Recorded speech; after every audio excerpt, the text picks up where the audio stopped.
Bismillahirrahmanirrahim. Alhamdulillahi Rabbil alamin. Wassalatu wassalamu ala sayyidina Muhammad as-sadiqil wa'dil amin. Allahumma la ilma lana illa ma 'allamtana innaka antal alimul hakim. Allahumma 'allimna ma yanfa'una wanfa'na bima 'allamtana wa zidna ilma. Wa arinal haqqa haqqan warzuqna ittiba'ahu wa arinal batila batilan warzuqna ijtinabah. وجعلنا ممن يستمعون القول فيتبعون أحسنه وأدخلنا برحمتك في عبادك الصالحين أما بعد السلام عليكم ورحمة الله تعالى وبركاته İnşallah birodarlar bugundan boshlab bir yangi silsila darslarni boshlamoqchimiz. Asmaullahil husna.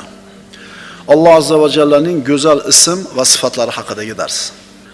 Alloh azza va jallaning o'zidan ixlosni va madadni so'ragan holda Asmaullahil husna, Alloh taoloning go'zal ismlari va sifatlari haqidagi darslarimizni boshlaymiz. Bu darslar orqali biz Alloh subhanahu va taoloni taniymiz.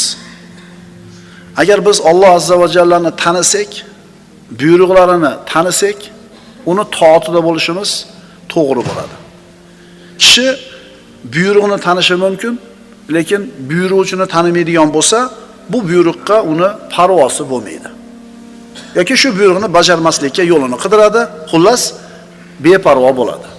Ammo qachonki shu buyruqchini kim ekanligini bilsa, kim unga buyurayotganligini idrok qilsa, buyruqlariga e'tibor ham shunga yarasha bo'ladi. Alloh subhanahu va taolo odam bolasiga idrok qilishlik quvvatini berdi. Va mana shu quvvati bilan uni boshqa mahluqotlardan ajratdi.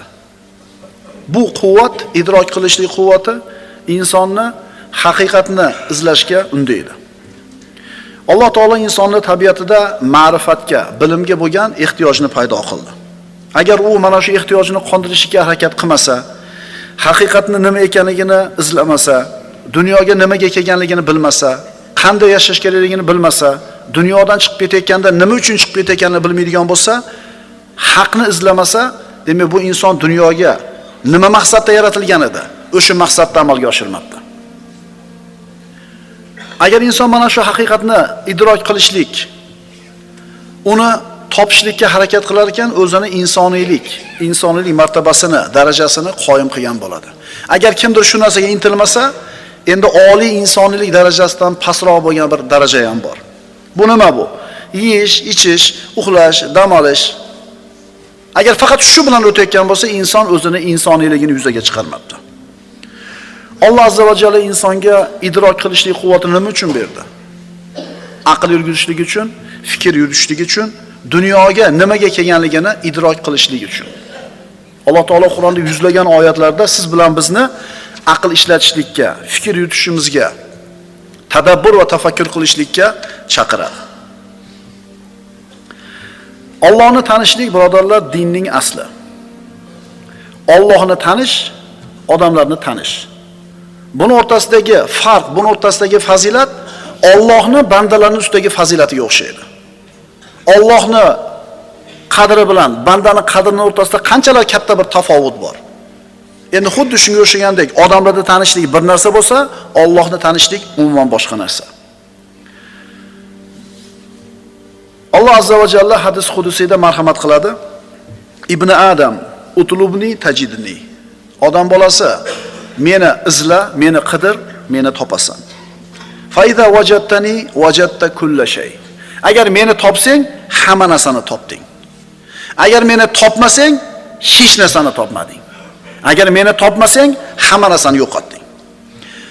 Bu so'zni siz bilan bizga kim aytayapti? Agar meni topsang, hamma narsani topding.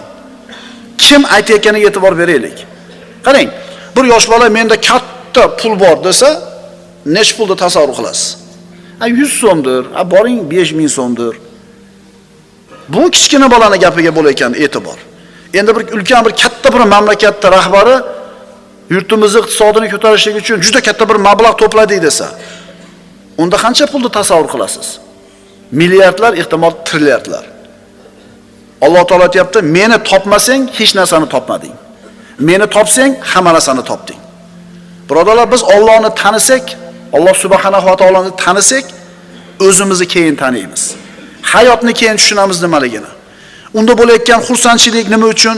unda kelayotgan kasalliklar, bemorliklar, mashaqqatlarning orqasida hikmatini tushunamiz va osudalikni, xotirjamlikni topamiz. Demak, birodarlar, agar meni yo'qotsang, ya'ni meni topmasang, hech narsani topmading. Hamma narsani yo'qotding. Va allamaka ma lam takun ta'lam va kana fadlullohi alayka azima. Zero Alloh sizga bilmagan narsalaringizni bildirdi. Allohning sizga qilgan fazl va marhamati ulug' bo'ldi. Ilm martabasidan ko'ra oliroq martaba bo'lmaydi.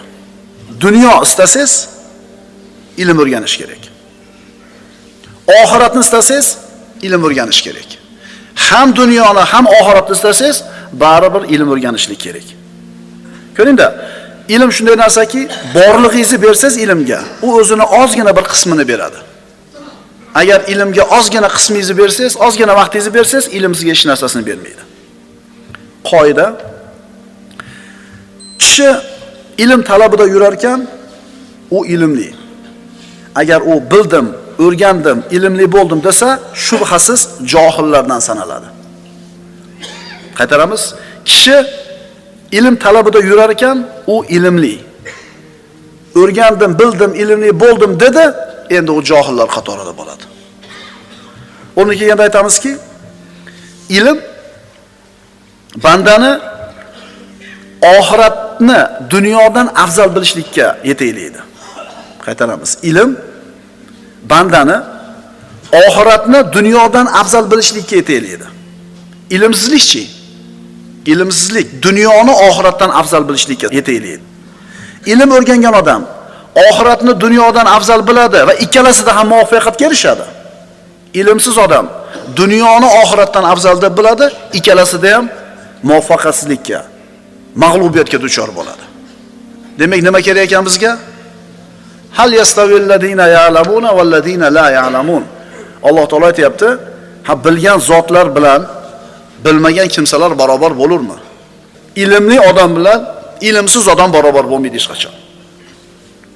Buyruqni tanishdan avval buyuruvchini tanishlik. Buyruqni tanishdan avval buyuruvchini tanishlik. Mana bilamiz, odamlarda aksariyati biladi aroqni haromligini. Zinoda haromligini hamma biladi. Yolg'on gapirish mumkin emasligini ham buyruqda hamma biladi. Namoz o'qish kerak, roza tutish kerak. Lekin hamma bilib turib, nimaga amal qilmayapti? Javob shuki, buyuruvchini tanimaydi hamma. Agar buyruqni bilganlar buyuruvchini ham taniganida buyruqqa beparvo bo'lmasdi. Allohni bir kishi tanishi mumkin, bu tanishi quvvatli yoki quvvatsiz bo'ladi. Buyruqlarni tanishi mumkin. Bu buyruqlari haqidagi bilma ham kuchli yoki zaif bo'lishi mumkin. Agar birodarlar biz buyuruvchini kim ekanligini tanisak, uni buyruqlarga beparvo bo'lmaymiz. Hozirgi kunda musulmonlarni birinchi raqamli mushkulasi haqida hozir so'z ochganday bo'ldik. Hamma buyruqni biladi, lekin buyuruvchini tanimaydi.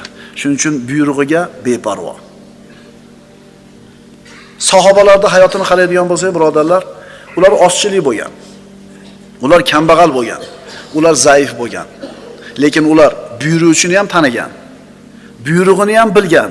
Shuning uchun itoatda turdi, Alloh ularni aziz mukarram qildi. Qaytaramiz, sahobalar oz bo'lgan, quvvatsiz bo'lgan, zaif bo'lgan, lekin buyruqni tanidi, buyuruvchini ham tanidi, itoatda turdi, Alloh ularni aziz mukarram qildi. Yer yuzida ustozlarga aylantirdi. Hozirchi musulmonlar ko'p, musulmonlar boy, musulmonlar buyruqlarni biladi deyarli hammasi. Lekin buyuruvchini tanishlikda birodarlar, sahobalardan bizning nimamiz bor? Farqimiz bor. Qoida: Allohni haqiqiy tanishlik bandani amalga chorlaydi. Qaytaramiz. Allohni haqiqiy tanishlik bandani amalga chorlaydi. Ko'chadagilar ibodatdan uzoqmi? Allohni taniyman deyotgan gapi quruq da'vo. Agar taniganingda bu ilming, bu biliming seni nimaga boshlardi ekan? Masalan, saratonda roza tutdik, birodarlar o'tgan yil. Nimaga roza tutdik? Chunki siz bilan bizni yo'qdan bor qilgan Parvardigorimiz buyurdi. U zotni buyrug'iga beparvo bo'lmaydi. Kim Allohning buyrug'iga beparvo bo'lsa, albatta buni jazosini tortadi. Shuning uchun ro'zani nima qilyapmiz? tutyapmiz va maza qilyapmiz. Allohni tanigan banda buyrug'iga itoat qilib, jasadi qiylanishi mumkin, lekin ruhi maza qiladi. Endi Allohni tanimaganlar tashqaridan turib sizga qarab hayron bo'ladi. Bu nimaga unaqa qilyapti deydi, 18 soat, 17 soatlab deydi, na suv ichmaydi ekan, na ovqat yemaydi ekan. Nimaga siz tushuna olmayapti u? Chunki u bu buyruqni buyuruvchisini tanimaydi. Qaytaramiz, Allohni haqiqiy tanishlik bandani amalga chorlaydi. Alloh azza va jalla Qur'onda shunday marhamat qiladi. Astagfirullah. Wa'adallohu allazina amanu minkum wa amilus solihat la yastakhlifannahum fil ard kama istakhlafa allazina min qablihim wa la yumakkinanna lahum dinahum alladhi irtada lahum va la yubaddilannahum min ba'di khawfihim amna. Alloh sizlardan iymon keltirgan va yaxshi amallar qilgan zotlarga xuddi ilgari o'tgan iymon e'tiqodli zotlarni yer yuziga xalifa hukmron qilganidek, ularni ham yer yuzida xalifa qilishni va ular uchun o'zi rozi bo'lgan islom dinini g'olib, mustahkam qilishni hamda ularni xavf va xatarlardan so'ng tinchlik, xotirjamlikka aylantirib qo'yishni va'da qildi. Avvalgilarda Alloh taolo qanday aziz mukarram qilgan bo'lsa, keyingilarni ham ko'taradi aziz mukarram qilib. Agar Allohni tanishsa, buyrug'ida turishsa. Qoida: har bir mo'minning hayoti, turmushi, farovonligi va xotirjamligi Robbisini tanishligiga bog'liq. Endi hozirgi zamonda til bilan aytsak, har bitta odamning hayotini zo'r bo'lishligi faqatgina nimaga bog'liq? Pulga bog'liq. Alloh aytayapti, meni tanisang, hukmimda tursang zo'r bo'ladi hamma yo'g'ing desa, nima deyapmiz? Endi yaxshi-yu, bar pul bo'lsa yaxshi-da. Yaxshi. Masalan, Allohumma inni a'udhu bika minal kufri va faqr. Payg'ambarimiz aytganlar, duo qilganlar, Parvardigor, men sendan kufrdan va faqr bo'lib qolishingdan panoh tilayman degan. Faqr bo'lishi kerak emas. Musulmon boy bo'lishga intiladi, lekin u hayotining maqsadi emas bu. Qaytaramiz, har bir mo'minning hayoti, turmushi, farovonligi va xotirjamligi nimaga bog'liq ekan? Robbisini tanishligiga, binobarin unga itoatda turishiga. Allohni qancha taniysiz, qancha buyrug'ida turasiz, shuncha hayotingiz zo'r bo'laveradi. Millatingiz qanaqa, qaysi yurtda yashaysiz, iqtisodingiz qanaqa, bularning ahamiyati yo'q. Endi hozirgi kundagi musulmonlarning hayoti ham Robbisini tanishiga yarasha bo'lyapti-da. Robbisini buyrug'ini tanishiga yarasha bo'lyapti-da. Robbisini buyrug'ida turgan, turmaganiga yarasha bo'lyapti-da. Ma asobakum min musibatin fa bima kasabat aydikum va yafu an kathir. Alloh taolo aytayapti, nima musibat yetsa, o'zingizlar shu qo'llaringizlar bilan qilgan ish tufayli yetdi. Yana men hamma ishingizlarga jazo bermayman, ko'pini kechirib turaman deyapti. Shuning uchun musulmonni hayotida unga yoqmaydigan biror bir makruh ish sodir bo'lsa hayotida, o'zidan ko'radi birinchi. O'zidan istaydi sababni. Alloh taolo bir toifa mo'minlarni aziz mukarram qildi. Allohni tanishdi, buyrug'ini tanishdi, itoatida turishuvdi. Endi bulardan keyin bir toifa keldi deyapti Alloh Qur'onda. Astagfirullah. Fa khalafa min ba'dihim khalfun adaa'us salah wattaba'ush shahawat fasawfa yalqawna ghoyya. So'ng ularning ortidan namozni zoya qiladigan va shahvatlarga beriladigan kimsalar o'rinbosar bo'ldilar. Endi u o'rinbosarlar albatta yomonlikka, ya'ni yomon jazoga yo'liqurlar. Tashqaridan aybdorni qidirmaylik birodarlar. Har kim o'zini kundalik hayotdagi musibatida, o'zini balolarida kimlarnidir, qarlarnidir ayblashga harakat qiladi. Biz qachon o'zimizdan istashni boshlaymiz aybni, o'zimizni tuzatishga harakat qilamiz, shunda hayotimiz tuzaladi. Mana bo'lsa yaxshi bo'ladi, bunday qilsa yaxshi bo'ladi, bunday qilsa hayotimiz yaxshi bo'lib ketadi. Yo'q, o'zingni tuzatasan. Innalloha la yughayyiru ma biqawmin hatta yughayyiru ma bi anfusihim. Alloh bir qavmni isloh qilmaydi, ichidagi narsalarini, to qavmlar o'zlarining ichidagi narsani isloh qilmagunicha. O'zimizdan qidiraylik gap qisqasi.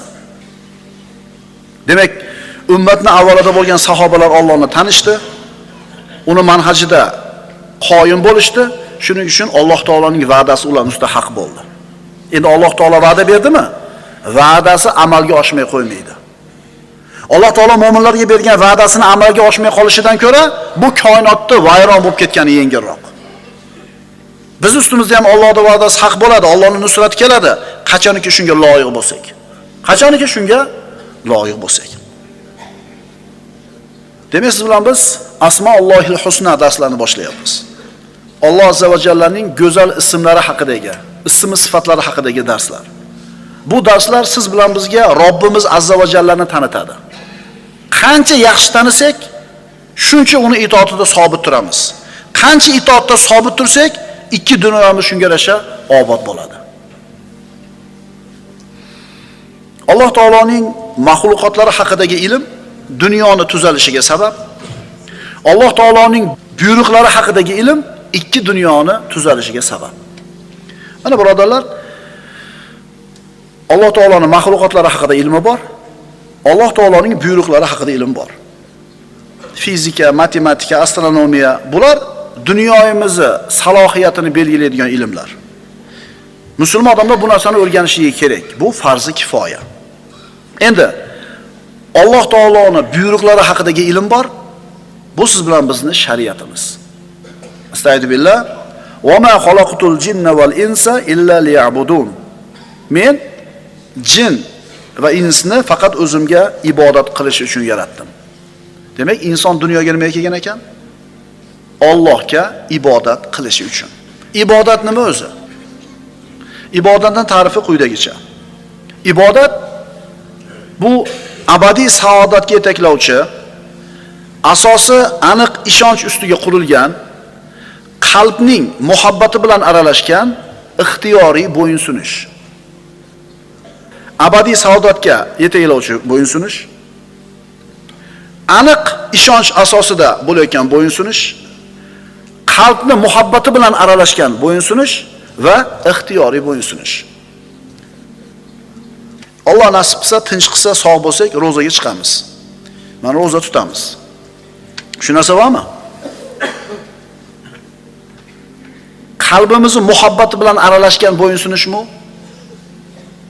Aniq ishonch ustida turib bo'yinsunishmi? Va ixtiyoriy bo'yinsunishmi? Yo hamma tutayotganligi uchun tutamizmi ro'zani? Hamma tutmay qolganda ham agar ibodat sizda haqiqiy bo'layotgan bo'lsa, tutaverasiz oxirigacha. Mahluqotlar haqidagi ilmni o'rganishlik farzi kifoya dedik. Musulmonlarning bir jamoasi bu ilmlarni o'rgansa, qolganlardan soqit bo'ladi. Ammo shariat ilmlarini bilishlik har bitta musulmonga farzi ayn. Halol haromni bilishingiz farz, bilmasangiz gunohkor bo'lasiz. Bu hali farzi kifoya qilib, onalar biladi, halol haromda yetadi bizga degan gap bo'lmaydi. Kasbingizda, tijoratingizda, muomalangizda nima mumkin, nima mumkin emas. Bilmasangiz gunohkor bo'lasiz. Birodarlar, hayotni qaysi jabhasi bo'lmasin, ana shu jabhada faqatgina yaratuvchining ta'limotiga amal qilish eng to'g'ri yo'l bo'ladi. Tijoratingizda nima qilish kerak? Shariat aytgan. Xotin bilan qanday muomala qilish kerak? Shariat ko'rsatgan. Farzandlar bilan qanday muomala qilish kerak? Hammasiga shariatimizda ko'rsatma bor. Va bu shunaqa ko'rsatmaki, bir davrda ishlab, ikkinchi davrga to'g'ri kelmay qolmaydi. Tushunarlimi? Mana millatga to'g'ri kelib, narigisiga to'g'ri kelmay qolmaydi. Chunki Alloh taolo aytayapti: "Ala ya'lamu man xalaqa va huval latiful xabir." Axir hamma narsani yo'qdan bor qilgan Alloh o'zi bilmaydimi yaratgan mahluqlarini? Ularga nima foyda, nima zararligini? Allohning buyruq va qaytariqlarini bilishlik har bir musulmonga farz. Qanday qilib ibodat qiladi? Ibodat qabul bo'lishi uchun nima qilishlik kerak? Albatta bu ilmlardan xabardor bo'lishlik kerak.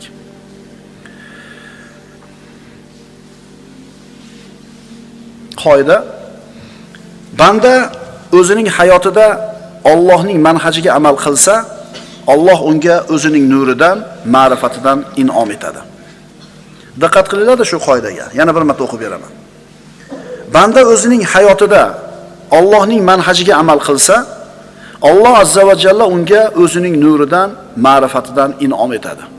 Boya aytdik-ku, siz saratonda ro'za tutayotganingizda tushunmayotgan odam shu ma'rifatdan uzoq, o'shuning uchun tushunmayapti. Siz saharda turib tahorat qilib masjidga qarab ketayotganingizda shuni ko'rib tushunmayotgan odam Alloh taoloning ma'rifatidan uzoq bo'lgan odam. U siz qanday huzur olayotganingiz, qanday bir rohatlanayotganingizni u bilmaydi. Chunki uni qalbi muhrlangan. Bu ma'rifatdan uzoq. Qanchalar Allohning manhajiga yaqin yuramiz, hayotimizda tatbiq qilamiz bu manhajni, Alloh o'zining nuridan, ma'rifatdan ato etadi. Alloh taoloni tanituvchi yo'llar. Birinchisi koinotdagi oyat, alomat, belgilarga qarashlik. Birinchisi koinotni kuzatishlik. Alloh taolo Qur'onda Oli Imron surasida shunday marhamat qiladi. Astagfiru billah. Inna fi xalqis samawati val ardi va ixtilafil layli wan nahari laayatin liulil albab. Alladhina yadhkuruna Alloha qiyaman wa qu'udan wa ala junubihim wa yatafakkaruna fi xalqis samawati val ard. Robbana ma xalaqta hadha batila subhanaka faqina azaban nar. Alloh taolo o'zining solih bandalarini maqtab shunday deydi. Osmonlar va yerning yaralishida hamda kecha va kunduzning almashinib turishida aql egalari uchun oyat, alomatlar bordir. Allohning qudratiga dalolat qiladigan belgilar bor. Kun bilan tunda almashini qaranglar-da, bu mo'jiza. Oylarda almashib turishini ko'raylik-da, bu mo'jiza. Yerda aylanib turishini ko'raylik-da, mo'jiza. Lekin bu mo'jizalar doimiy ustimizda turganligi uchun mo'jizaligini bilmay qoldik. Agar yerda tayda yashagan bir toifa odamlar bo'lsa, tasavvur qiling, yerni betiga olib chiqdingiz. Quyoshda chiqib botayotganligini ko'rib turib, lol qolarmidi? Yorug'likni ko'rmagan, shunaqa bir bo'lsa, bir svet bilan yashagan yer tayda yashagan, tasavvur qiling, qolib ketgan yer tayda. Agar chiqib turib yer yuzidagi ko'katlarni, xushbo'y hidlarni, ranglarni, suratlarni ko'rsa, qoyil qolarmidi? Biz shu ne'matni ichidamiz, fikr qilmay qo'ydik faqat. Biz bilasizlarmi? Tishimiz og'rib, bir joyimiz og'rib, kechasi bilan uxlamasdan chiqqanda bilamiz tunni qanchalar uzunligini. Bilasizmi? Asabingiz o'lib, nervingiz tugab, uxlay olmagan paytingizda bilasiz, uyquni qanaqa ne'matligini. Ne'mat to'lib yotibdi birodarlar. Faqat qaramay qo'ydik. Ular turganda ham, o'tirganda ham, yotganda ham Allohni eslaydilar. Hamda osmonlar va yerning yaralish haqida tafakkur qilib deydilar: Parvardigor, bu borliqni behuda yaratganing yo'q. Sen behuda biron ish qilish aybidan poksan. O'zing bizni jahannam azobidan asragin. Allohni tanitadigan birinchi yo'l koinotdagi oyat, alomatlar haqida fikr yuritish, shular haqida mulohaza qilishlik. Shuning uchun aytiladi, koinot jim turuvchi Qur'ondir. Qur'on esa gapiruvchi koinotdir. Muhammad Mustafa sallallohu alayhi vasallam esa tirik Qur'ondir. Demak, koinotni belgi oyatlarga qarashlik kerak, tafakkur qilishlik kerak. Koinotga qaraymiz, rahmatni ko'ramiz. Demak, buni yaratgan zot rahmatli zot ekan. Koinotni qaraymiz, undagi ulug' bir hikmatni ko'ramiz. Demak, yaratgan zot hakim zot ekan. Bu koinotni qaraymiz, kuch-quvvatni ko'ramiz. Demak, uni yaratgan zot quvvatli ekan. Bu koinotda kuzatar ekanmiz, boylikni ko'ramiz. Demak, yaratgan zot qanday zot ekan? Boy zot ekan. Demak, biz Allohni tanishlik uchun birinchi navbatda koinotdagi oyat, alomatlarga qaraymiz. Qur'onda birodarlar, mana shu koinot haqida so'z yuritadigan 1300 ta oyat bor. 1300 ta. Qur'on o'qir ekanmiz, Alloh taoloning oyatlarini tilovat qilar ekanmiz, buyruqlarni eshitamiz, itoat qilishimiz kerak. Qaytarlarni eshitamiz, to'xtashimiz kerak. Jannat ahllarini sifatlarini eshitamiz, shu sifatni o'zimizda paydo qilishimiz kerak. Jahannam ahlarini sifatlarini eshitamiz, shunaqa bo'lmaslikka harakat qilishimiz kerak. Va Alloh taolo halok qilgan qavmlarning qissalari keladiki, ular qilgan xatoni qilmaylik. Ular tushgan musibatga biz ham tushib qolmaylik deb harakat qilishimiz kerak. Demak, osmonlar va yer yaralishi haqida fikr qilish bizlarga Alloh azza va jallani tanitadi.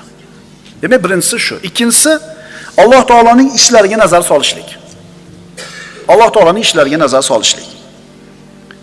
Fasiru fil ardi fanzuru kayfa kana aqibatul mukazzibin.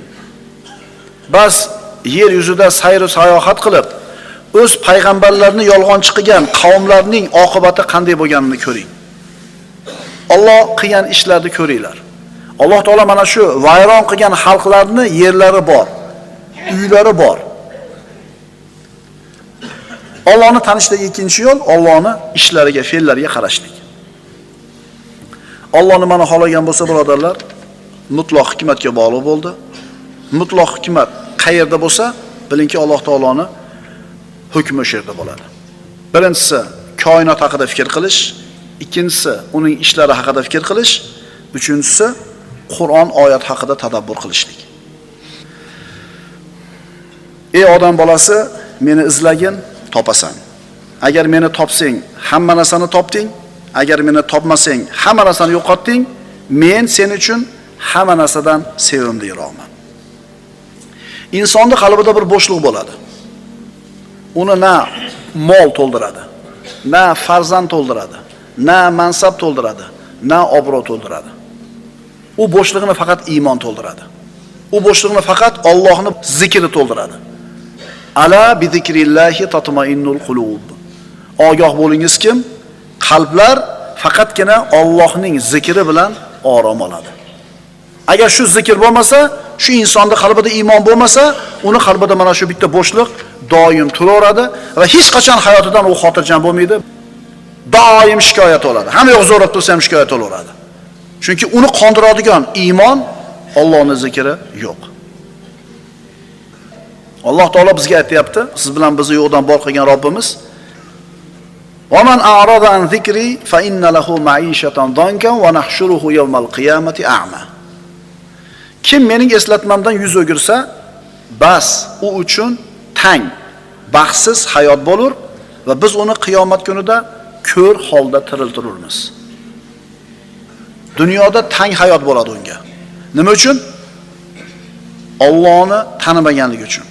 Allohni eslatmasidan yuz o'girgani uchun.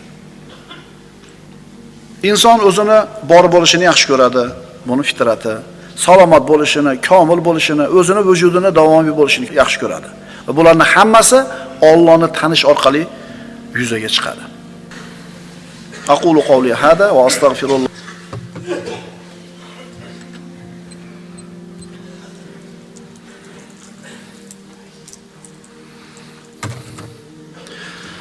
Bismillahirrahmanirrahim. Alhamdulillahi rabbil alamin. والصلاة والسلام على سيدنا محمد الصادق الوعد الأمين.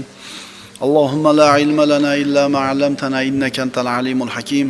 اللهم علمنا ما ينفعنا وانفعنا بما علمتنا وزدنا علما. وارنا الحق حقا وارزقنا اتباعه وارنا الباطل باطلا وارزقنا اجتنابه. واجعلنا ممن يستمعون القول فيتبعون أحسنه وأدخلنا برحمتك في عبادك الصالحين. أما بعد، السلام عليكم ورحمة الله تعالى وبركاته. Bismillahirrahmanirrahim. Asmaullohil husna. Alloh azza va jallaning go'zal ismlari va sifatlari haqidagi darsimizni bugun ikkinchisi. Islomdagi to'rtta maydon.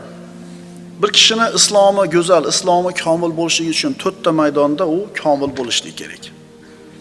Aqida maydoni, ibodat maydoni, muomalalar maydoni va xulq, axloq maydoni. Birinchi maydon aqida va bu eng muhim va xatarli bo'lgan maydon. Aqida shunday bir nozik narsaki, agar aqida tuzalsa, kishini hamma yo'g'i tuzaladi hayotda. Agar aqidasi buziladigan bo'lsa, hamma narsasi buziladi. Islomiy aqida insonga koinot, hayot, inson haqidagi eng to'g'ri tushunchalarni beradi. Dunyo hayotining sirlari, nimaga dunyoga keldik, nimaga ketamiz, qayerdan keldik, qayerga ketamiz, o'lim nima, o'limdan keyin nima bor. Agar kishi mana shu aqidasida adashadigan bo'lsa, noto'g'ri fikr tushunchalarga ergashadigan bo'lsa, bir kun keladiki, mana shu fikrlarining noto'g'ri ekanligini aniq biladi. Ajali keladi, vafot etganidan keyin tutgan yo'lining noto'g'ri ekanligini anglaydi, tushunadi. Ammo iymon keltirsa, sof islomiy aqidani qabul qiladigan bo'lsa, mana shu komil manhaj unga koinot haqidagi, vujud haqidagi barcha bir to'g'ri fikrlarni unga bayon qiladi. Faraz qiling, buzuq tarozi bor. Million marta torsangiz ham unda tortganingiz noto'g'ri chiqaveradi. Buzuq tarozini o'zga o'lchov qilib oldingiz, hamma tortganingiz xato chiqaveradi. Endi to'g'ri tarozida million marta torsangiz, 3 marta, 4 marta adashishingiz mumkin. lekin aslida to'g'ri tortaverasiz.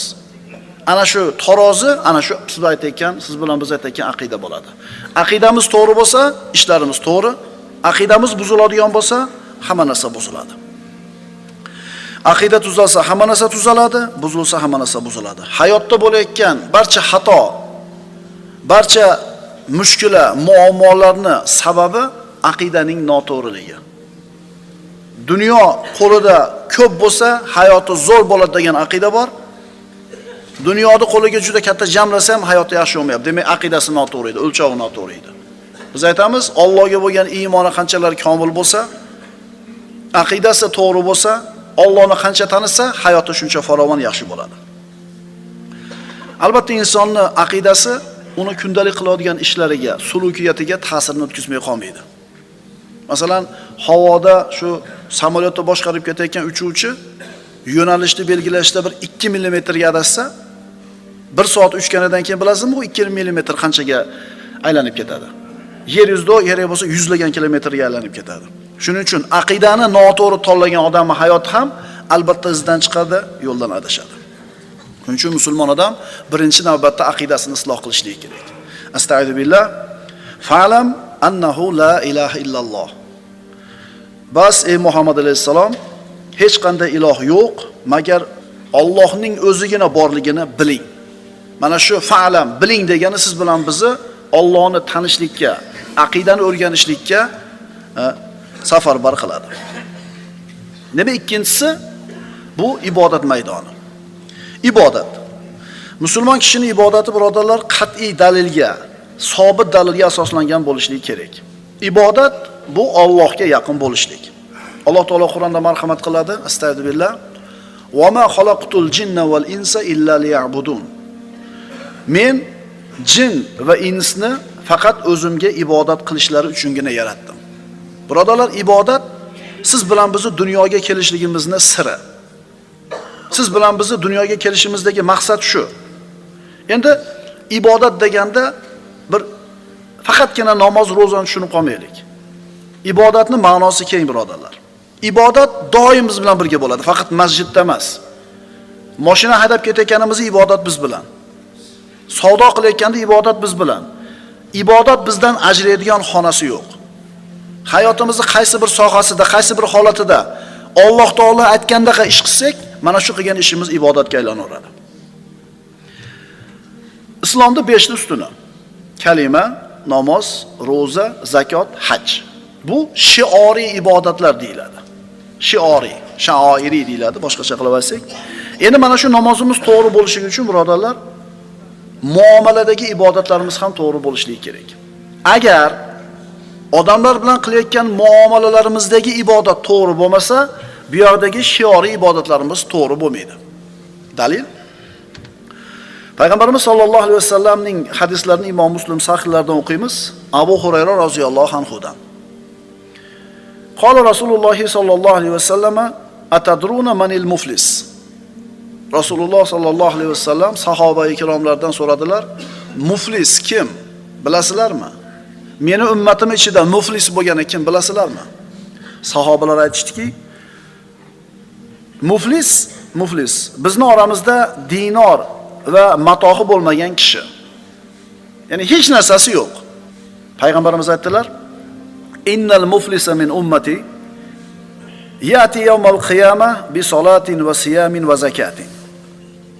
Meni ummatimdan muflis bo'lgan odam shunday odamki, qiyomat kuniga namozi bilan, zakoti bilan keladi. Namozi bilan, ro'zasi bilan, zakoti bilan keladi. Va yati qad shatama hada va qadafa hada va akala mala hada va safaka dama hada. Keladi. Lekin u dunyoda buni so'kkan, bunga tuhmat qilgan, buni molini yegan, buni qonini to'kkan. Ya'ni muomalalarda odamlarga zulm qilgan.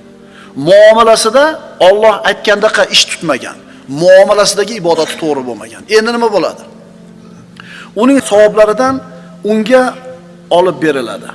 Zulm qildimi? Mazlumga buni savoblardan olib beriladi. Bunga olib beriladi. Uning qarzlari hali ado qilinmay turib, savoblari tugab qolsa, u haqdorlarning gunohlaridan, xatolaridan olib unga tashlanadi, so'ngra jahannamga uloqtiriladi.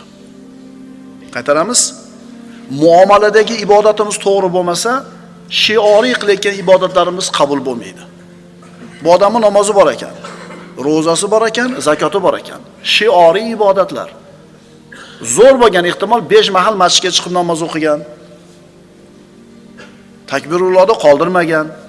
Ehtimol nafil ro'zalar tutgan, nafil sadaqalar qilgan, ammo odamlar bilan, mahluqotlar bilan bo'ladigan muomalasidagi ibodat to'g'ri bo'lmaganligi uchun bu ammalar unga asqatmayapti. Yana qaytaramiz. Shioriy ibodatlarimiz qabul bo'lishi uchun, to'g'ri bo'lishi uchun odamlar bilan qilayotgan muomaladagi odoblarimiz, ibodatlarimiz to'g'ri bo'lishi kerak bo'ladi. Mana Payg'ambarimiz sollallohu alayhi vasallam aytadilar: "Man lam yada qawla zur wal amal bihi, laysa lillahi hajatun fi an yada ta'amahu va sharabahu." Ramazon ro'zasini tutdi bir odam. Lekin yolg'on gapni to'xtatmadi. Rasululloh aytadilar: "Kim ro'za tutsa-yu, yolg'on so'zni va mana shu yolg'on so'ziga bo'lgan amalni tark qilmasa, bu odamni ovqati va sharobini chekkaga surib qo'yishligini Allohga keragi yo'q." Ro'za deyilmayapti, e'tibor bering.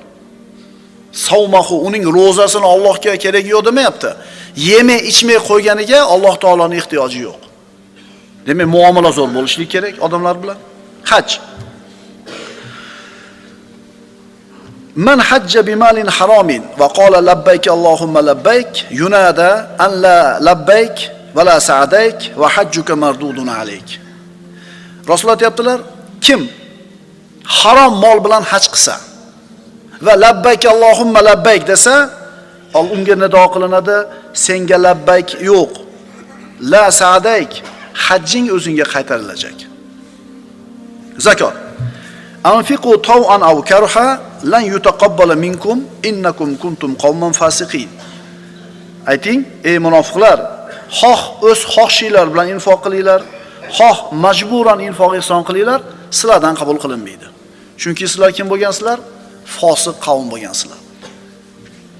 Shahodat. Rasululloh aytdilar, kim la ilaha illallohni haqqini ado qilib aytsa, jannatga kiradi. La ilaha illallohni haqqini ma yo Rasululloh deb so'rashganida aytdilar, mana shu kalima, shu kalimani aytgan kishini Alloh harom qilgan ishlardan to'sishligi dedilar sallallohu alayhi vasallam. La ilaha illallohni aytdingiz, haromdan tiyilmayotgan bo'lsangiz, bu kalimani sizga asqotmay qolishlik xavfi bor, birodar. 3-chi maydon nima bo'ldi? Muomalalar maydoni, aqida maydoni, ibodat maydoni, muomalalar maydoni. Payg'ambarimiz sollallohu alayhi vasallamning sahobalari Habasistonga hijrat qilishdi. Najjoshi ularni chaqirib islom haqida so'radi. Shunda Ja'far ibn Abi Talib roziyallohu anhu islomni nima ekanligini tushuntirib berdi. Ayyuhal malik, kunna qawman ahlal jahiliya. Ey podshoh, biz johiliyat qavmi edik. Butlarga ibodat qilar edik, o'limtiklarni yer edik, fahsh ishlarni qilar edik. Qarindoshlik aloqalarini uzar edik, qo'shnichilikni yomon qilar edik, kuchlilarimiz kuchsizlarimizni ezar edik. Islom nima deb so'rasa, faqatgina namoz, ro'za demayapti. Birinchi o'rinda odamlar bilan qilinadigan muomala aytilyapti, birodarlar. Yana qaytaramiz, shioriy ibodatlarimiz to'g'ri qabul bo'lishi uchun muomaladagi ibodatlarimiz to'g'ri bo'lishi kerak. Bu degani, ukalar, namozni o'qiyapmiz, chiroyli bo'lib yuribmiz, lekin yurish-turishda, odamlarga qilayotgan muomalamizda, xulqimizda, mashina minishimizda, tijoratimizda shu ibodatlarda asari ko'rinmasa, bu ibodatlar bizga foyda qilmay qoladi. E'tibor beryapsizlarmi? Qaytib aytayapman shu narsani. U zot bizni rostgo'y bo'lishga, omonatni ado qilishga, qarindoshlik aloqalarini mustahkamlashga, yaxshi qo'shnichilik qilishga, haromdan va qon to'kishdan hazar qilishga buyurdi. Muomala bo'lmay nima bu? Demak, islom, birodarlar, axloqiy miqyoslar majmuasi ekan. Shuning uchun payg'ambarimizdan din nima deb so'rashganida husni xuluq deb javob berganlar. Islomda 4 ta maydoni: aqida maydoni, ibodat maydoni, muomala maydoni, xulq maydoni. 4-chi maydon xulq maydoni. Va innaka la ala xuluqin azim. Albatta siz ey Muhammad alayhisalom buyuk xulq ustidadirsiz. Qarang, Alloh taolo payg'ambarimizni maqtashlikka loyiq boshqa sifatlari ham bor. ularni aytmadi bittasini ham. Rasulullohdagi maqtovga loyiq sifatlarning ichidan qaysinisini aytdi? Xulqni, axloqni. Agar go'zal xulq egasi bo'lmasak, insofli bo'lmasak, kamtar bo'lmasak, rahimli bo'lmasak, bu dinning mevasidan bahramand bo'la olmaymiz. Namoz o'qiydi, dinda ushlagan, lekin qandaydir qalbida xotirjamlik yo'q. Hayotdan bir rozilik yo'q. Nimaga unaqa desa, xulqi joyida emas. Yana qaytarib aytamiz, agar rahimli bo'lmasak, insofli bo'lmasak, kamtar bo'lmasak, xulqimiz chiroyli bo'lmasa, bu dinning mevasidan biz bahra ola olmaymiz. Ruhoniyatimiz qurib ketadi, bilasizlarmi ukalar ba'zida.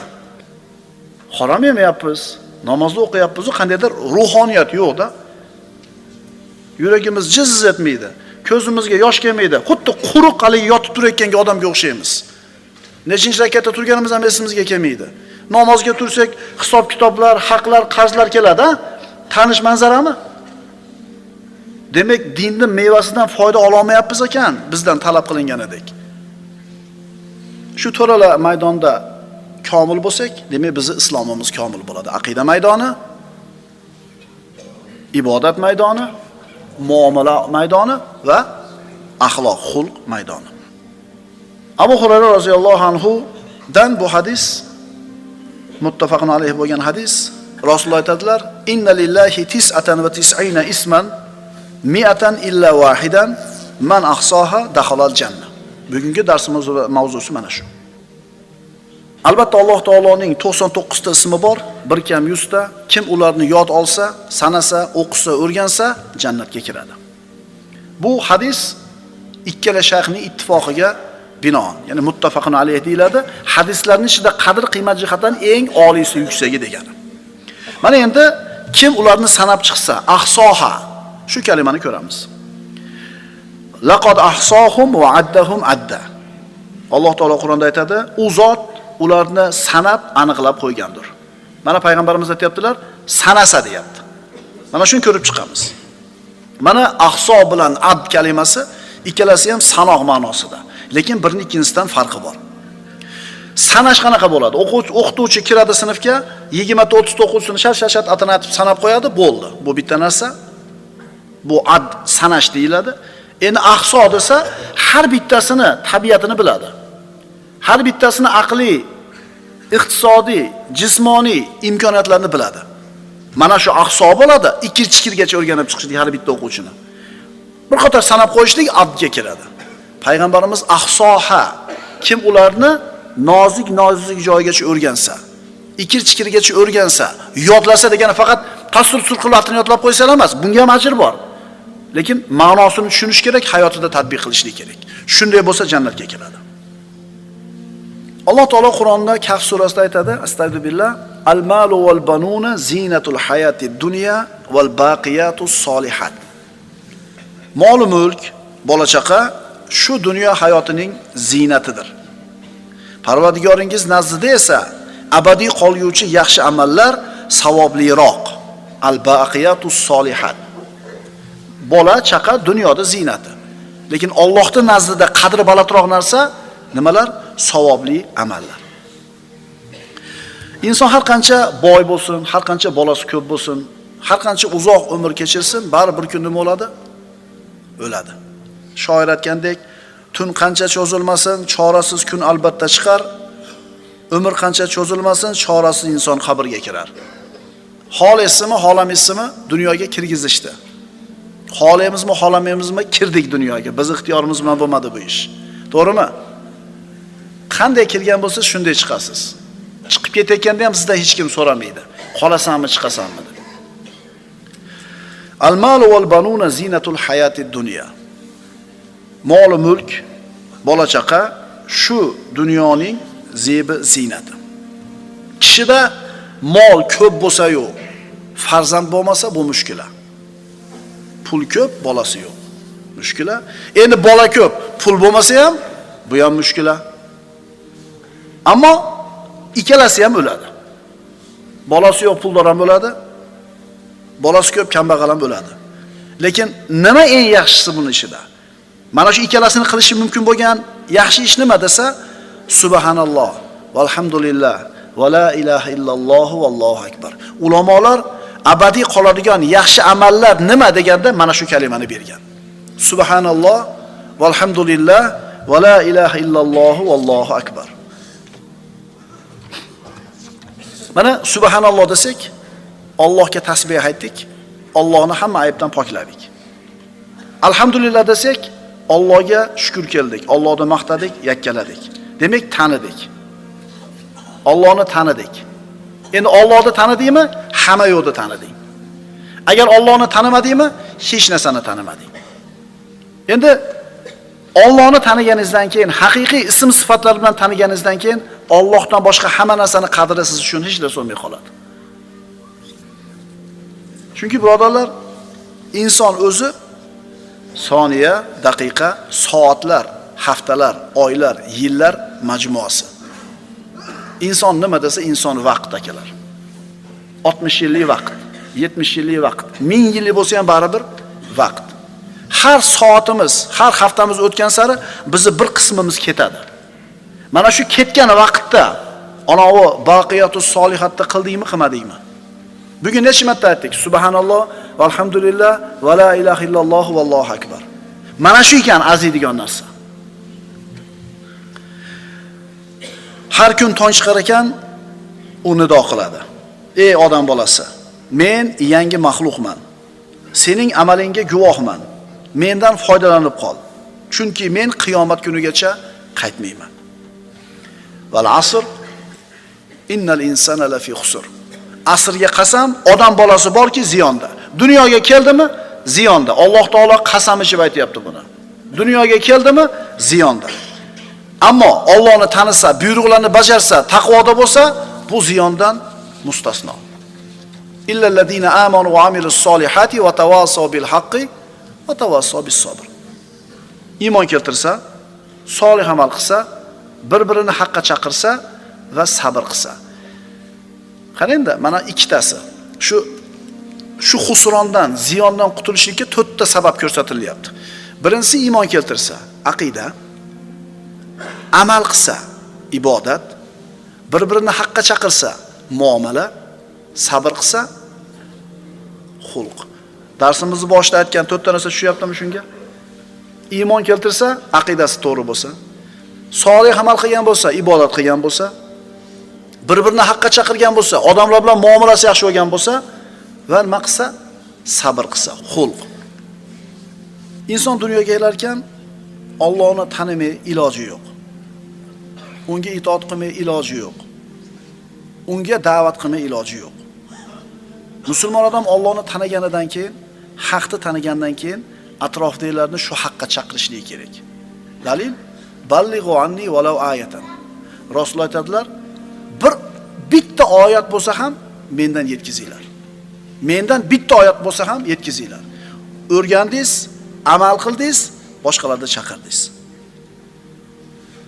Alloh taoloning go'zal ismlarini o'rganishlikning ahamiyati.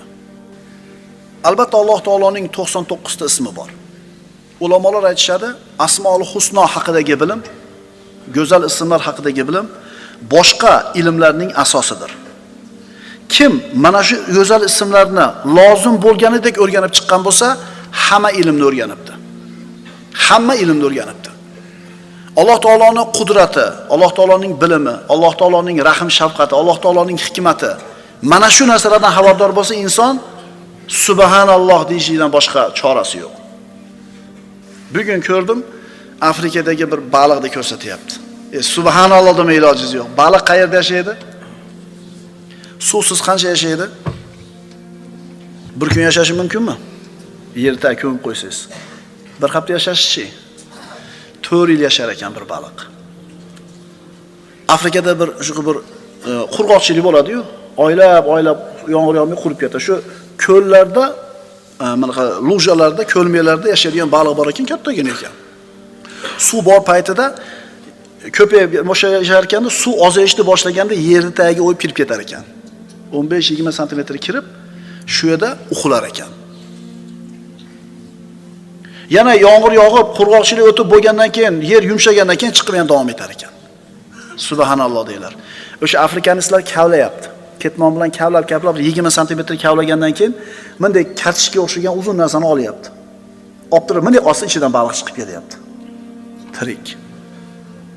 Nima deyish kerak?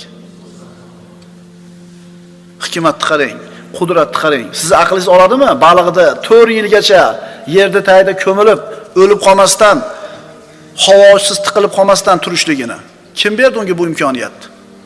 Kim xohladi bunday bo'lishini? Allohning ism sifatlarini qanchalar tanisak, shuncha yaqin bo'lamiz Robbimiz azza va jallaga. Demak, Asmaul Husno haqidagi bilim hamma bilimlarning asli asosi. Kim mana shu Asmaul Husnoni lozim bo'lganidek o'rganib chiqqan ekan, bu hamma ilmlarni o'rgangan odam bo'ladi. Qarang, fazlu kalamillahi ala kalami xalqihi ka fazlillahi ala xalqihi. Allohning kalomini bandalarning kalomidan afzalligi nimaga o'xshaydi? Allohni bandalardan afzalligiga o'xshaydi. Bir odamni tanidingiz, maxluqni tanidingiz, Allohni tanidingiz. Ikkalasi ham bilim, lekin bu ikkala bilimni qadri bir xilmi? Ikkita ilmni qadri bir xilmi? Bu ilmda qadri xuddi Alloh bilan bandaning o'rtasidagi qadrdagi farqqa o'xshaydi. Demak, dunyodagi eng katta narsani qilayotgan bo'lamiz agar biz Alloh taoloning ism sifatlarini o'qishlik bilan Robbimizni taniyotgan bo'lsak. O'zi shu narsa uchun kelmaganmidik dunyoga? Bir kishi faraz qiling dunyo ilmlarida katta martabalarga erishdi. Diplom oldi, doktor bo'ldi, akademik bo'ldi, professor bo'ldi, xullas fizikadan, ximiyadan, astronomiyadan. Ha, albatta bu ilm hammaga nasib qila olmaydi, buni ham aytib qo'yaylik. Juda katta bir mehnat, juda katta bir uzoq vaqt sarflashlik kerak bu ilmlarga ega bo'lishlik uchun. Ammo uning bu ilmi faqat shu dunyoda unga asqatadi. 10 ta diplomi bo'lsin, qabrga ko'milayotganda bu diplomlar hammasi yer betida qoladi. Ammo Alloh taoloning go'zal ism sifatlarini o'rgangan bo'lsangiz, bu ilm siz bilan qabrga ham keladi. Qiyomatda ustingizda soyabon bo'ladi. Jannatga kirishingizga birodarlar sabab bo'ladi. Demak, Asmaul Husnoni lozim bo'lgandek o'rgangan kishi hamma ilmlarni nima qilibdi? O'rganibdi. Albatta Alloh taoloning 99 ta ismi bor. Biri kam 100 ta, kim ularni o'rgansa, yod olsa, jannatga kiradi. Ularni sanab chiqsa, o'rganib chiqsa, bilib chiqsa. Qanday qilib o'rganamiz, qanday qilib sanab chiqamiz? Lafzlarini, so'zlarini, adadini o'rganish bilan, ularning ma'nolari va dalolatlarini tushunish bilan, shu ismlari bilan duo qilishlik bilan. Valillahil asmaul husna fad'uhu biha. Alloh taoloning go'zal ismlari bor. Shu ismlari bilan unga duo qilinglar dedi. Alloh taoloni tanishlikka intilamiz, o'zidan komillikni so'raymiz. Ar-Rahim, rahimli bo'lgan zotga bog'lansak, Alloh taolo qalbimizda rahm, shafqat degan sifatni paydo qiladi. Qaytaraman. Ar-Rahim degan zotni tanib, u zotga bog'lansak, qalbimizga rahm, shafqatni beradi. Fabima rahmatin minallohi lintalahum. Alloh taolo payg'ambarimiz Muhammad alayhisalomga aytadi: "Ey Muhammad alayhisalom, Alloh tomonidan bo'lgan bir marhamat sababli ularga, sahobalaringizga yumshoq so'zli bo'ldingiz." Payg'ambarimizning sahobalariga muloyim, yumshoq so'z bo'lishligi Alloh tomonidan berilgan nima bo'pti? Marhamat, rahmat bo'pti. Payg'ambarimiz Robbisini tanidi, hukmiga itoatda bo'ldi, Alloh u kishining qalbiga rahm, shafqatni berdi. Endi qarang davomini. Walau kunta fazzon g'alizal qalb. Agar qo'pol, qattiq dil bo'lganingizda edi, albatta atrofingizdan tarqalib ketishgan bo'lar edi. Alloh xolasa qalbingizga rahm, shafqatni beradi, odamlarga, mahluqotlarga shafqatli bo'lasiz. Alloh xolamasa qalbingiz qattiq bo'ladi. Allohga yaqin bo'lasiz, rahm, shafqatli bo'lasiz. Allohdan uzoq bo'lasiz, qalbingiz qattiq bo'ladi. Demak, bizga qo'limizga formula chiqyapti. Allohga yaqin bo'lish, bog'lanishlik, bu muloyimlik, rahmat, odamlarning qalbini ulfat bo'lishligi. Allohdan uzoq bo'lib uzilishlik, nima degani bu? Qalbning qattiqligi, qo'polligi, odamlarda bizdan nima bo'layotgani? Nari bo'layotgani. Siz dindor sifatida yoki bir oddiy bir musulmon sifatida odamlar sizga iqbol qilib, talpinib kelyaptimi yoki sizdan bezib qochyaptimi? Shunga e'tibor bering. Siz bilan bir marta muloqot qilgandan keyin yana bir marta muloqot qilishni xohlayaptimi yo orqasini qilib qochyaptimi? Sizni ko'rganda o'g'lim kelyapti, kelmaqqa o'tib turaylik, o'tib ketib qolsin, deyaptimi? Sizni Allohga yaqin bo'lganligingizni belgisi odamlar sizga nima qilayotganligi?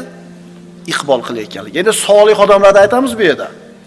Aroq sotayotganda ham nimasi bor, o'zini iqbol qilib keladigan odamlari bor. Latoxona ochganda o'zi iqbol qilib keladiganlari bor. Biz solih odamlar sizni oldingizga iqbol qilayotganligini nazarda tutyapmiz. Biz solih odamlarni kelishini nazarda tutyapmiz. Hikmat bilan banda saodat topadi. Allohni tanishga intilamiz, birodarlar. Uning o'zidan komilligini so'raymiz. Al-Hakim Alloh taolaning ismi. Al-Hakim, Hakim, hikmat egasi bo'lgan zotni tanisak, u zotga bog'lansak, qalbimizga hikmatni beradi.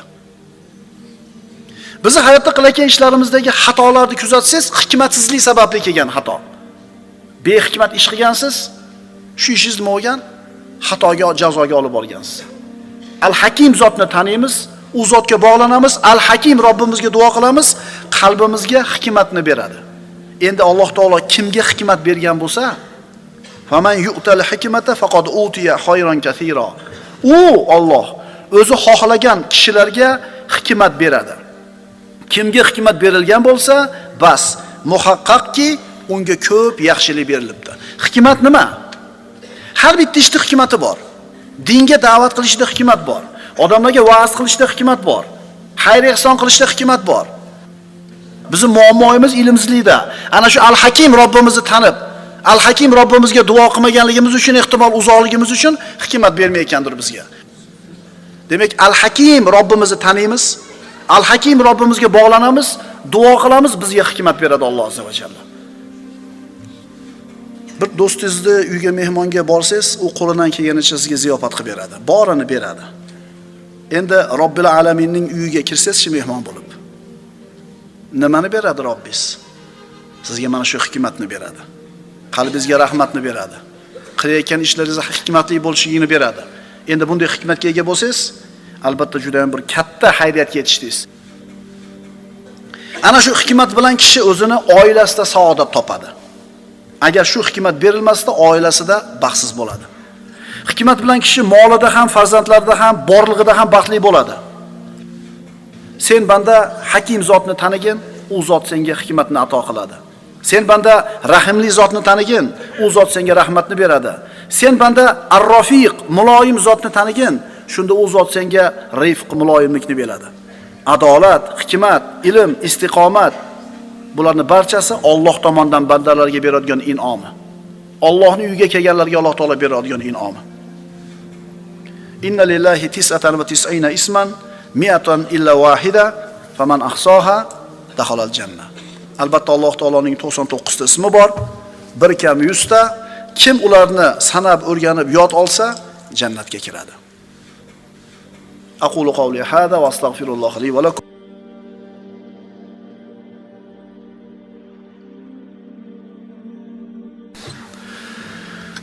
Bismillahirrahmanirrahim. Alhamdulillahi robbil alamin. Wassalatu wassalamu ala sayyidina Muhammad as-sadiqil wa'dil amin. Allahumma la ilma lana illa ma 'allamtana innaka antal alimul hakim. Allahumma 'allimna ma yanfa'una wanfa'na bima 'allamtana wa zidna 'ilma. Allahumma arina al-haqqa haqqan warzuqna ittiba'ah wa arina al-batila batilan warzuqna ijtinabah waj'alna mimman yastami'una al-qawla fayattabi'una ahsana wa adkhilna bi rahmatika fi 'ibadika as-salihin. Amma ba'd, assalomu alaykum va rahmatullohi ta'ala va barakatuh.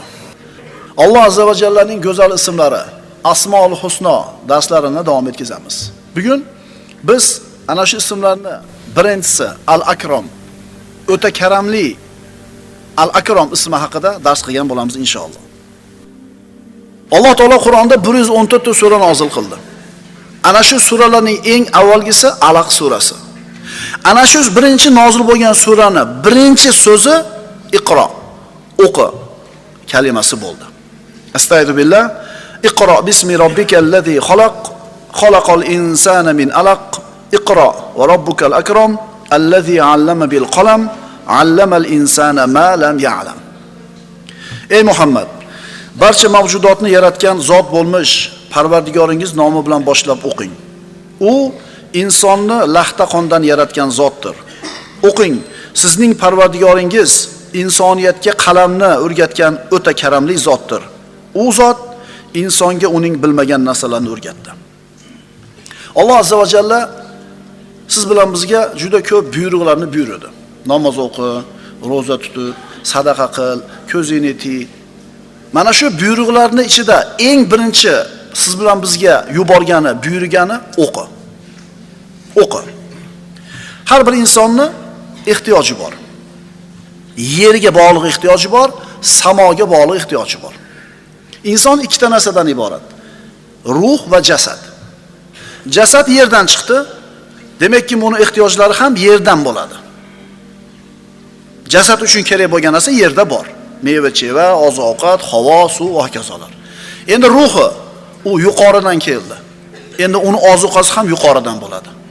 Demak, oliy ehtiyojlari bor va quyi ehtiyojlari bor. Farishta shahvatsiz aqldan tarkib topdi. Hayvon aqlsiz shahvatdan tarkib topdi. Endi odam bolasi ham aqldan, ham shahvatdan tarkib topdi. Agar mana shu inson uni shahvati aqlidan ustun keladigan bo'lsa, shahvati aqlidan ustun keladigan bo'lsa, hayvonlardan ham past darajaga tushib ketadi. Agar aqli ustun kelsa shahvatidan, maloikalardan ham oliy martabada bo'ladi. Kecha yangiliklarda Avstraliyada bir bayram bo'ldi. Nima xursandchilik desa, adnapolli brakka ruxsat berdi qonunan. Xalqning 65% qo'llabdi. Bir jinsdagi odamlarda turmush qurishligi qonun bilan nima qilib berildi? Quvvatlantirib berildi. Xursand yurishibdi. Xursand. Bularning shahvatlari aqllardan ustun keldi. Yana qaytaramiz. Agar insonning shahvati, jasadining ehtiyojlari, shahvati aqlidan ustun keladigan bo'lsa, hayvondan past darajaga tushib ketadi. Mana iymon keltirganlar. Iymoni, aqli, shahvatidan ustun bo'lgan kimsalar. Bular kimlar? Astagfirullah. Innal ladina amanu va amilus solihati ulaika hum khayrul bariyya. Albatta iymon keltirgan va yaxshi amallar qilgan zotlar ana o'shalar yaralmish jonzotlarning eng yaxshisidir. Iymon keltirgan, yaxshi amal qilganlar Alloh taolo yaratgan mahluqotlarning eng yaxshilari deb aytayapti. Va sakhkhara lakum ma fis samawati va ma fil ardi jami'an minhu. Ilm talab qilishlik har bir musulmonga farzi ayindir. Demak, Alloh taolo nozil qilgan birinchi surasida, birinchi oyatida, hatto birinchi kalimasida siz bilan bizni o'qishlikka, ilmga buyurdi. Endi savol, qaysi ilmga buyurdi? Ilmning turi ko'p. Iqro bismi robbika. Robbingni ismi bilan o'qi dedi Alloh taolo. Ya'ni Robbingni senga tanitadigan ilmni o'qi. Ha, qolgan ilmlar ham ilm, fizika, matematika, asl hammasi ilm. Lekin birinchi o'qilish kerak bo'lgan ilm Robbimizni bizga tanitadigan ilm bo'lishligi kerak. Kishini Robbisiga yetaklamagan ilm, birodarlar, ilm emas. Kishini Robbisiga tomon yetalab bormagan ilm emas. Uni toatiga boshlagan, unga yaqin bo'lishga yetaklagan, vujudini sirini bildirgan, dunyoga nima ekanligini tushuntirgan ilm haqiqiy ilm. Chunki birodarlar, biz aytgan mana shu oxiratni, iymonni, jannat, do'zaxni, Allohni bizga tanitmagan ilm bizda bo'lsin. Ya'ni Allohni tanitmaydigan ilmdan 10 ta diplomimiz bo'lsin, o'lganimizda ilmlarning bittasi bizga foydasi tegmaydi. Yerda betida qoladi diplomlar, unvonlar, nimalar? Почетный gramatalar. Haqiqiy ilm nima? Allohni bizga tanitgan ilm. Mana Alloh taolo o'qi dedi. Lekin nimani ekanligini aytmadi. Nimani o'qishimizni aytmadi. O'qi, ammo o'qilishi lozim bo'lgan narsa mahzuf. Nimani o'qishni Alloh taolo bu oyatda aytmadi. Endi maf'ul mahzuf bo'lsa, fe'l mutloq bo'ladi. O'qi, hamma yoqda o'qi. Koinotni o'qi.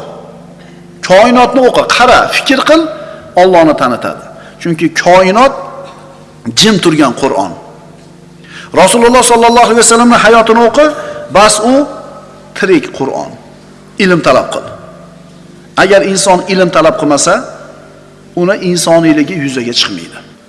Chunki dunyoda istasak ham ilm kerak, oxiratda istasak ham ilm kerak. Ikkalasini qo'shib istasak ham nima kerak? Ilm kerak. Ilmning xususiyati shunaqa ekanki, ilmga hamma yo'g'ingizni bersangiz, butun borlig'ingiz, ilm sizga o'zidan ozgina bir narsani beradi. Agar hayotingizdan ozgina bir narsani bersangiz, ilm sizga hech narsasini bermaydi. Iqro bismi robbikallazi xalaq. Ilmning iymonga bog'liqligi. Mana Alloh taolo o'qi degan ilmni bir necha qismlarga bo'lamiz. O'qi bu qiroat. Birinchi qiroat, birinchi o'qishlik bu bahs va iymon qiroati deb atasak bo'ladi.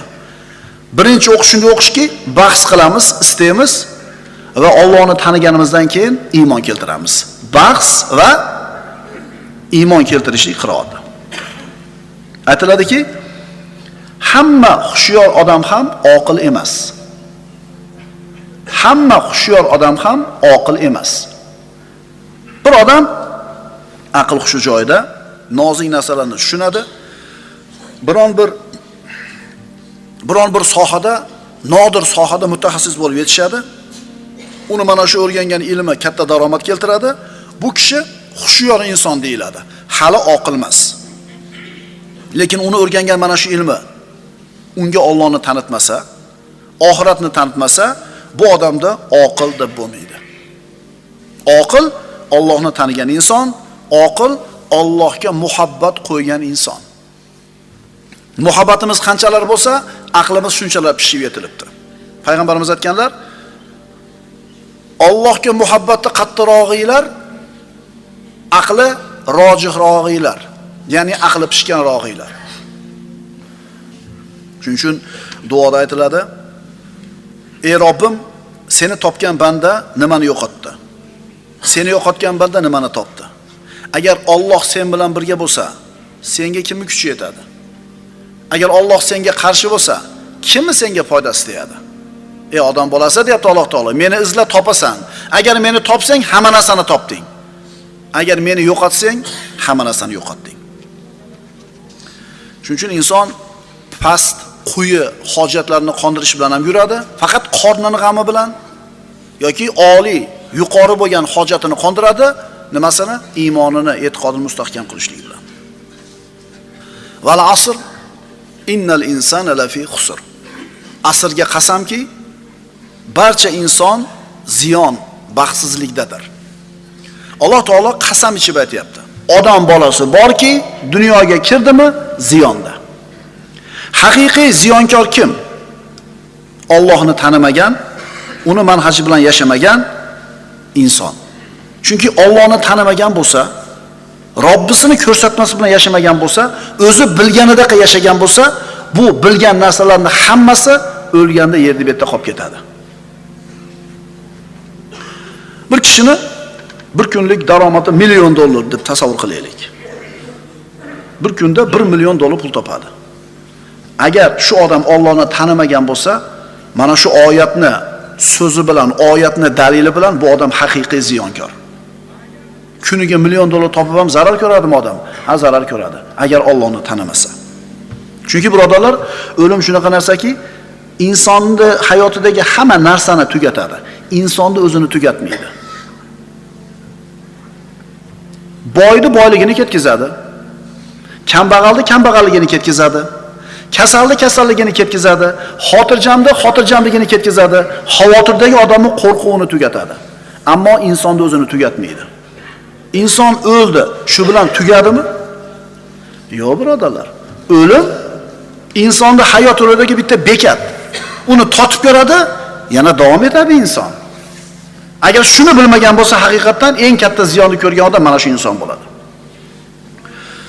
Shuning uchun oqil inson har kuni o'ziga shu savolni berish kerak.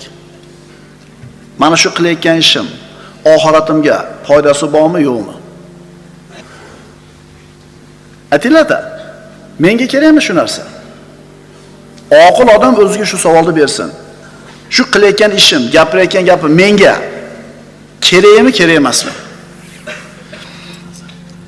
2 kun umringiz qoldi, nima qilasiz?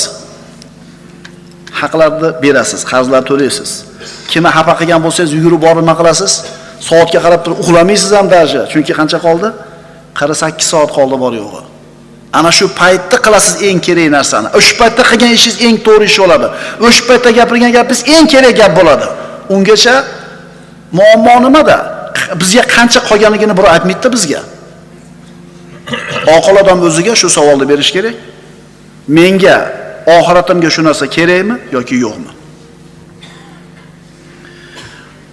Law kanat ad-dunya ta'dilu 'inda Allohi janaha ba'udatin ma saqa kafiran minha sharbata ma.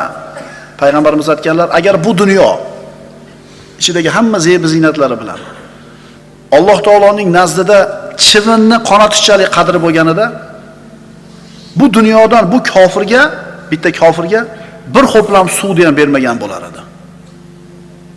Siz bilan biz intilib o'lib qolayotgan, kelsa quvonib, topolmasak siqilayotgan mana shu dunyoning matohi, shu dunyoda zeb-ziynati Allohning nazdida chivinni qonatishchalik qadri bo'lganida kofirlarga bir ho'plam suv ichirganchalik ham bermas edi. Chunki bu narsalarni maqsad qilib yugurishlik to'g'ri emas edi musulmonga. Rizqingga yozgan banda, ishanaver. Onasini qorniga joylashib 121-kunga to'lgan kuni Alloh taolo uni rizqini yozib qo'ygan. Siz uni g'am qilsangiz ham o'sh keladi, g'am qilmasangiz ham o'sh keladi. Sizdan faqat mehnat qilib qo'yish, sababini qilib qo'yishlik. Lekin shu narsani maqsad qilib boshimizga kiyib olganmiz. Topayotganlar endi topolmayapmiz-da, bo'lmayapti desa, topayotganlarga ham yetmayapti, ishonaveringlar. To'g'rimi? Topayotgandan so'rangda, avvalgida emas deydi. Demak, Alloh taolo bizga o'qi dedi. Birinchi o'qish bu bahs va iymon o'qishi. Bahs qilamiz, Allohni izlab topamiz va unga iymon keltiramiz. Astagfirullah. Hal yastavillazina ya'lamuna vallazina la ya'lamun. Biladigan zotlar bilan bilmaydigan kimsalar barobar bo'lurmi? Bilgan zotlar bilan bilmagan kimsalar hech qachon teng bo'lmaydi. Endi nimani biladigan odam, nimani bilmaydigan odam bilan teng bo'lmaydi. Alloh bizdan qaysi ilmni talab qilyapti bu yerda? Allohni tanitishga olib boradigan ilmni. Mana shu birinchi o'rindagi qiroat bo'ladi. Alloh taolo odam bolasiga ikrom ko'rsatdi. Iqro bismi robbikallazi xalaq, xalaqal insana min alaq, iqro va robbukal akram. O'ta karamli zot bizga nimani berdi? Nima bor bizda? Hayvonlarda yo'q. Aql bor va nutq bor, bayon bor. Alloh taolo siz bilan bizga bayonni berdi, birodarlar. Bir o'ylab ko'ringlar-da. Tishingiz og'rib yoki og'zingizda bir sabab bilan bir kun gapira olmagan paytingizni eslangda bo'lsa, kuragimni qashib qo'y deyapsiz. Osonni aytyapsiz. Endi shuni tilsiz aytib ko'ring-da. Deysiz. Shunda bayonni nima ekanligi, qanaqa ne'matligini his qilasiz. Ammo bu bayon bizda turar ekan, boyaga aytganda ko'nikib qolganmiz-da, shukurni keltirishni ham bilmaymiz. Ar-Rahman allamal Qur'an, xalaqal inson, allamahul bayan. Mehribon Alloh Muhammad alayhisalom va uning ummatlariga Qur'onni berdi. U zot insonni yaratib unga bayonni ta'lim berdi. Bayon, nutq, gapirishlik, so'zlashlik. Bayon nima? Boshqa odamlar bilan bog'lanishlikning eng oliy ko'rinishi. Gapirib qo'yish quliga mana shuni ne'matligini his qilamizmi, birodarlar? O'shuning uchun o'qishlik Allohni tanitadigan o'qishlik bo'lsin, iymon keltiradigan o'qish bo'lsin dedik. Mana o'qiyapmiz, nutqda nima ekanligini o'qidik. Tanidik Allohni bahs qilib, keyin nima qilamiz? Iymon keltiramiz. Bayon bog'lanishdir. Kishi bayon bilan o'zini fikrlarini, his-tuyg'ularini, shuurlarini boshqalarga yetkazadi. Bayon bilan bir insondan ikkinchi insonga ilm o'tadi. Yozib qo'yishlik bilan bir avloddan keyingisiga ilm ko'chadi. Endi tarjima bilan bir ummatdan ikkinchi ummatga ilm nima bo'ladi? Boradi, yetib boradi. Shu yerdagi yozish ham bayon, gapirish ham bayon, birodarlar. Tarjima qilish ham bayon. Alloh bizga nimani ta'lim beribdi? Demak, bahs qildik, Allohni tanidik, endi nima qilamiz Allohga? Iymon keltiramiz. Bir inson tijorat qiladi, pulini yarmi kuyib ketadi, ziyon qildim deydi. Zarar ko'rdim deydi. Yana kimdir pulini hammasini o'g'ri urib ketadi, nima qildim deydi? Zarar ko'rdim deydi. Haqiqiy ziyonkor, haqiqiy zarar ko'rgan inson kim? Mana shu dunyosini 3-4 so'mini yo'qotgan odammi? Yo'q. Kim oxiratini boy berib qo'ygan bo'lsa, oxiratini yutkazib qo'ygan bo'lsa, mana shu inson haqiqiy ziyonkor odam. Val asr innal insana lafi xusr. Alloh taolo bandasiga bor bo'lishlik ne'matini berdi. Yo'g'idek bor qildi. Ne'matmi? Ne'mat. Endi inson o'ladi. Bu insonning nihoyasi tugashimi? Yo'q. O'lim hozir aytib o'tdik. Uning hayot yo'lidagi bitta bekat xolos. U yerga bir to'xtaydi, o'limni ichadi, sharbatini, keyin yo'lini davom etkazadi. Inson bir marta o'lib, qaytib o'lmasligiga dalil Alloh taolo do'zaxiylarni, do'zax farishtasi bo'lgan Molikka qilgan nidosini Qur'onda siz bilan bizga bayon qiladi. Astagfirullah va nadaw ya maliku liyaqdi alayna robbuk qala innakum makithun. Do'zaxiylar aytadiki, azobni ko'p o'lmaydi. Bu dunyodagi har qancha azob bo'lsin, har qancha qiyinchilik, har qancha dard bo'lsin, o'lim bilan qutuladi. Dunyoda hamma ishini o'lim to'xtatadi. Rohatini ham, azobini ham, boyligini ham, kambag'alligini ham, sog'ligini ham, kasalligini ham, tinchligini ham, xotirjamligini ham yoki xavotirini ham. Endi do'zaxdagilar aytadiki, ular ey Molik, Parvardigoring bizlarga hukmini qilsin, ya'ni bizni o'ldirsin. O'ldirsin bizni deb nido qilganlarida u Molik aytadi. Albatta sizlar mana shu azobdan mangu turguvchi o'tirsizlar. Bir marta o'ladi inson, qayta o'lmaydi. Demak, inson abadiylikka qolish uchun yaratilgan. Inson abadiylikka qolish uchun yaratilgan. Yo, kengligi osmonlar yerdan keyin bo'lgan jannat uchun abadiy qoladi. Yoki azobi bitmas tuganmas jahannamda abadiy qoladi. Biz abadiylik uchun yaratilganmiz. Endi Alloh taolo aytayapti, haqiqiy ziyonkorlarning kimligini aytadi. Astagfirullah. Qul innal khosirina alladina khasiru anfusahum va ahlihim yawmal qiyamah. Haqiqiy ziyon Alloh aytgan ziyon. Odamlar aytayotgan ziyon unaqa katta ziyon emas. Ayting, albatta ziyonkorlar qiyomat kuni o'zlariga ham, ahli oilalarga ham ziyon qilguvchi kimsalardir. Ogoh bo'lingiz kim? Ana shugina ochiq ziyonkorlikdir. Oxiratini boy bergan odam haqiqiy ziyonkor odam bo'ladi. Har bitta inson o'qish kerak. Nimani o'qish kerak?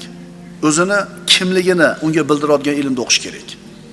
Qayerdan kelganligini unga birga o'rgatadigan, bildiradigan ilmni o'qishlik kerak va qayoqqa ketishligini o'rgatadigan ilmni o'qishlik kerak. Endi inson uchun eng yaqin bo'lgan, u o'qish kerak bo'lgan narsa nima? Inson uchun eng yaqin bo'lgan va o'qish kerak bo'lgan narsa nima? Bu o'zining jasadi. Inson man arafa nafsahu arafa robbahu. Kim o'zini tanisa, kimligini, nimaligini, Robbisini tanitdi. Biz o'zimizni jasadimiz haqida ozgina fikr qilib ko'raylik, o'zimizni jasadimizni o'qiylik. Agar siz o'zingizni jasadingizni ko'ra olmasangiz, mo'jizaligini, bolangiz yoki nabirangizni qarang-da. Bolangizni qarang o'sishligini. Menday bo'ladi. Demak, inson o'qish kerak bo'lgan va o'ziga eng yaqin bo'lgan kitob qaysi kitob ekan? O'zini jasadi ekan. Falyanzuril insanu mimma xuliq. Inson nimadan yaralganiga qarasin. Nimadan yaraldi inson? Shuni o'qimaysanmi, banda? Nimadan yaralganiga qara inson deyapti Alloh taolo. Billa bo'lgan paytda erkak kishidan nutfa chiqar ekan, mana shu nutfani ichida 300 millionga yaqin odam bo'lishlikka yaraydigan nuqta bo'lar ekan tirik. 300 million. Agar mana Qirg'iziston 7 million aholi shu bitta uy lotereyaga qo'ydi, pasporti yoki metrikasini seriyasi bo'yicha kimga tushsa shunga chiqib qoladi shu uy desa va sizga chiqib qolsa. Bilasizmi qanaqa baxtli insonsiz? Menga chiqdi deysiz shu telefon yo mashina yo uy deysiz. 7 million ichidan bor yo'g'i bitta telefon yo uy, unga qanaqa baxtli his qilasiz o'zingizni? Birodar, 300 million bir marta chiqqanda Falyanzuril insanu mimma xuliq. Inson nimadan yaralganiga qaramaydimi? Demak, bu o'qish bizga o'zimizni o'qishligimiz, mana shu o'zimizni jasadimizni o'qishligimiz Allohni tanityapti va iymon keltiryapmiz. O'ylab ko'ringlar-da, qolgani qani? Qolgani qani? Lekin bu oyat alomatlarini ko'rmaymiz ham, o'qimaymiz ham, bilmaymiz. Ishimiz ham yo'q. Pulim yo'q, mashinam balonni almashtirish kerak, tomda solish kerak, ishim yurishmayapti, qarzimiz olmayapman. Inson bo'lib qolganing o'zi mo'jiza emasmi? Yaralib qolganing o'zi ne'mat emasmi? Falyanzuril insanu ila ta'ami. Inson yeyotgan taomiga qaramaydimi? Alam naj'allahu aynayn va lisana va shafatayn. Biz unga ikki ko'zni, tilni bermadikmi? O'ylab ko'ringlar, birodarlar, biz o'qishimiz kerak bo'lgan va bizga eng yaqin bo'lgan birinchi alomat, birinchi kitob nima ekan? O'zimizning jasadimiz. O'qi. Iqro. Bu ilohiy buyruq, birodarlar. Bu o'qishing senga Robbingni tanitsin. Bu o'qishing seni vujudga kelishingning sababini, hikmatini bildirsin. Shunda nima deysan? Subhanalloh deysan. Demak, birinchi o'qishlik bu bahs va iymon keltirish o'qishi. Ikkinchi o'qish. Karamli Robbimiz, Al-Akram Robbimiz bizdan talab qilgan o'qishning ikkinchisi tanish va shukr keltirish. Tanish va shukr keltirishlik. Iqro bismi robbikallazi xalaq. Alloh taolo insonga o'zini kitobini berdi. Siz bilan biz hali yo'q paytimizda Allohning bu kalomi bor edi. Alloh taoloning bu kalomi bor paytda biz kim edik? Nima edik? Biz hech kim emas edik va hech narsa emas edik. Biz uchun makon ham yo'q edi. Biz uchun zamon ham yo'q edi. Hech narsa emas edik. Nafsimiz ham yo'q, jasadimiz ham yo'q, oyoq qo'limiz ham hech narsamiz yo'q. Demak, Alloh taoloning bergan eng ulug' ne'mati nima bo'ldi? Bizni bor qildi. Bizni vujudga keltirdi. Jasadni berdi, aql hushni berdi, oyoq qo'lni berdi va mana shu koinotni bizga bo'ysundirib berdi. Inson bolasi Allohga iymon keltirishlik uchun yaralgan, inson bolasi Allohga shukr keltirishlik uchun yaralgan. Asal. Asal haqida bir kitobni o'qidingiz. O'zi bir marta ham totib ko'rmadingiz, tasavvur qiling. Nimaligini bilmaysiz, lekin o'qidingiz. Asalaridan chiqadi. Asalari nima? Qana qilib ko'payadi. Ular qana qilib bir asalni yig'adi, qana qilib saqlaydi, qana qilib joylaydi. Xullas, asal haqida ma'lumotni o'qidingizda, tafakkur qilib, qalbingiz erib ketishi kerak. Hali asalda totiganingiz yo'q. Va demak, mana shu asalarini yaratgan, asalni paydo qilgan Alloh buyuk hikmat egasi ekan. Allohni tanitdi sizga asal. Garchi totimagan bo'lsangiz ham. Demak, asaldan ko'zlangan maqsad amalga oshdi. Asal sizga Allohni tanitish kerak edi. Asal o'zining ishini bajardi. Sizni o'qishingiz ishingiz o'zining ishini bajardi. Endi bir odam bor, kecha kunduz yeydi asalni. Lekin bir marta o'ylanib ham ko'rmagan. Demak, asaldan ko'zlangan maqsad amalga oshmadi. Nimani bo'lsa qarang, fikr qilib ko'ring, Allohni topasiz. Boshqa javob yo'q. Subhanalloh deysiz. Agar biz ustimizda Alloh taoloning ne'matlari haqida fikr qiladigan bo'lsak, birodarlar, Alloh taolo berib qo'yibdi. Avval tanitibdi ne'matligini, keyin beribdi. Tanitib turib bermay qo'yish ham mumkinmidi? Bayon mana qanaqa narsa deb Alloh taolo bildirdi, bermadi. Qayoqqa borardik? Ham tanitdi, ham berdi. Masalan, jannat bor, manaqa bog'lari bor, insonlar unga boradi desa-yu, qanaqa qilib borishini bir o'rgatmasa, foydasi bo'ladimi buni? Do'zax bor, odamlar kuyadi deb turib aytsa-yu, lekin undan qutulish yo'lini bermasa, insonlar qayerga borar edi? Bir do'stingiz sizga eng yangi rusumdagi telefonni hadya qildi. O'z-o'zidan qalbingizda ikkita bir shuur paydo bo'ladi. Bittasi yangiligidan, uning ichidagi bir funksiyalaridan hayratlanishlik,